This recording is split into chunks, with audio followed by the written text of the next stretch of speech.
തോറ്റാലും ശരി ജയിച്ചാലും ശരി സമരം തീർന്നല്ലോ, അതാണ് സത്യം. അതിൻ്റെ ആഘോഷം തുടങ്ങുകയാണ്.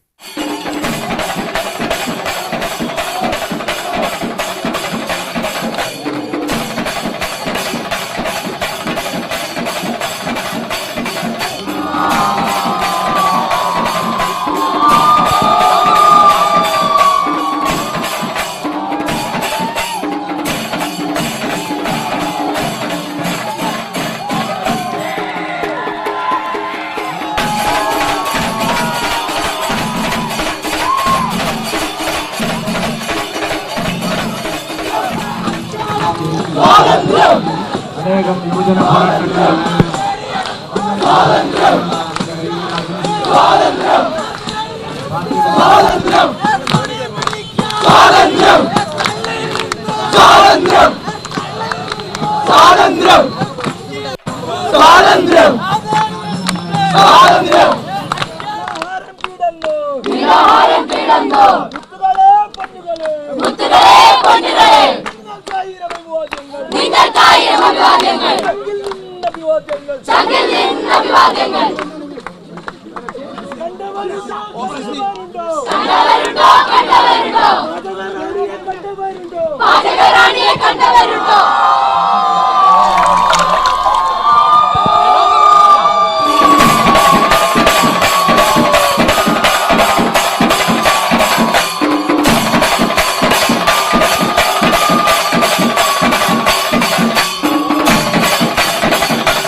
നമുക്ക് വിദ്യാഭ്യാസ മന്ത്രിയുമായി നടത്തിയ ചർച്ചയിൽ നിന്നും ലഭിച്ച രേഖാമൂലമുള്ള ഉറപ്പ് കേരള ലോ അക്കാദമി ലോ കോളേജിന്റെ പ്രിൻസിപ്പലായി ശ്രീമതി ലക്ഷ്മി നായർ ഗവേണിംഗ് കൗൺസിലിന്റെ തീരുമാനപ്രകാരം പ്രിൻസിപ്പൽ സ്ഥാനത്ത് നിന്നും പൂർണ്ണമായും മാറ്റി. വിദ്യാർത്ഥികൾക്ക് മാത്രമല്ല, കോൺഗ്രസുകാർക്കും സന്തോഷിക്കാനുണ്ട്, ഏറെയുണ്ട്.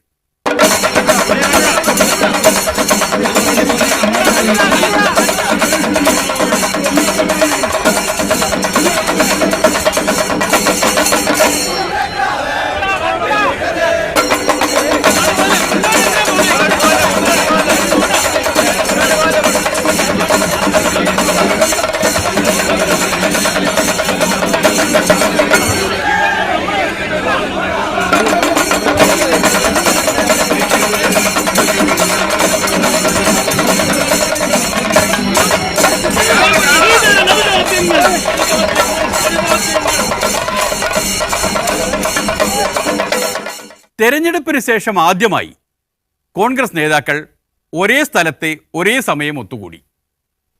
പരസ്പരം മുഖത്തു നോക്കി ചിരിച്ചു, കെട്ടിപ്പിടിച്ചു.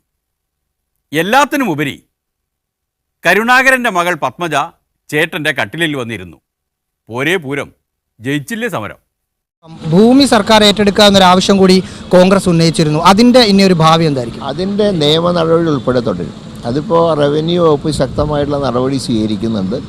അതിലെന്തെങ്കിലും വീഴ്ച സംഭവിച്ചു എന്ന് തോന്നിയാൽ പാർട്ടി തന്നെ നിയമ നടപടികളിലേക്ക് നീങ്ങുമെന്ന് KPC പ്രസിഡന്റ് സൂചിപ്പിച്ചിട്ടുണ്ട്. വിദ്യാർത്ഥികളും കോൺഗ്രസുകാരും എഴുന്നേറ്റ് പോകുന്നത് പോലെ BJPക്കാർ അങ്ങനെ അങ്ങ് പോകില്ല. താത്വികമായി വിശകലനം ചെയ്തിട്ടേ അവർ ഒഴിഞ്ഞു പോകൂ. ഈ സമരത്തിന് രണ്ട് തലങ്ങളുണ്ട്. ഒന്ന്, ക്യാമ്പസ് സുഗമമായിട്ട് പ്രവർത്തിക്കാൻ ആവശ്യമായിട്ടുള്ള സാഹചര്യം ഒരുക്കുക എന്നുള്ളതാണ്. അതിലാണ് വിദ്യാർത്ഥികൾ കോൺസെൻട്രേറ്റ് ചെയ്യുന്നത്. അപ്പോൾ അവരെ സമരം പിൻവലിക്കുമ്പോൾ സ്വാഭാവികമായിട്ടും അതിന് മുമ്പിൽ ചേർന്നിരിക്കുന്ന ഈ സമരം പിൻവലിക്കും. രണ്ടാമത്തെ തലം എന്ന് പറയുന്നത് ഭൂമി ഏറ്റെടുക്കൽ, പട്ടികജാതിക്കാർക്കെതിരായിട്ടുള്ള അധിക്ഷേപത്തിനെതിരെയുള്ള കേസ്, ഈ വക കാര്യങ്ങൾ നിയമപരമായിട്ട് മുന്നോട്ട് പോകേണ്ടതാണ്.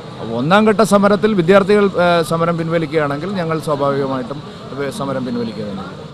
പിൻവലിച്ചു എന്ന് മാത്രമല്ല, പിൻവലിച്ച ആംബുലൻസിലാക്കി ICUയിലേക്ക് കൊണ്ടുപോയി.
അങ്ങനെ 29-ാം ദിവസം പന്തൽ പൊളിക്കുമ്പോൾ ഒരു കാര്യം പൊളിമിക്സിന് ബോധ്യമായി.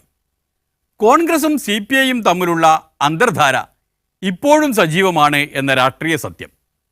CPMനെ നാണം കെടുത്തിയാലും കോൺഗ്രസിനെ നാണം കെടുത്തരുത് എന്ന് CPI നേതാക്കൾക്ക് നിർബന്ധമുണ്ട്. ആ നല്ല മനസ്സിനെ നമിച്ചുകൊണ്ട് ഇന്നത്തെ വ്യാഖ്യാനങ്ങൾ ഇവിടെ നിർത്തുകയാണ്.